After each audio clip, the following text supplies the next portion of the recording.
ঈদের দিন মা কিভাবে বাড়িতে সিমুই বানায় সেটাই আজকে আপনাদেরকে দেখাবো।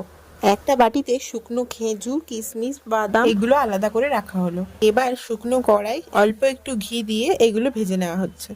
ভাজা হয়ে গেলে এগুলোকে তুলে রাখতে হবে একটা পাত্রে। এবার আরো একটু ঘি দিয়ে সিমুইগুলোকে ভালো মতো ভেজে নিতে হবে। হালকা একটু লাল লাল করে ভেজে নিতে হবে, খুব বেশি ভাজা চলবে না, বেশি ভাজলে পুড়ে যেতে পারে, সেই কারণেই।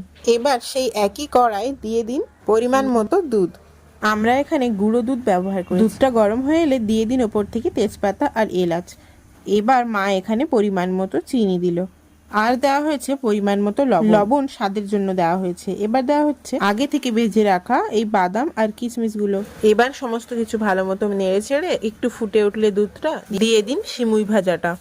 এবার কিছুক্ষণ এটাকে ভালো মতো ফুটিয়ে তারপর এটাকে পাতলা থাকা অবস্থাতেই নামিয়ে নিন। কিছুক্ষণ পরে দেখবেন দুধ একেবারে টেনে নিয়েছে আর তৈরি হয়ে গিয়েছে টেস্টি সিমুই।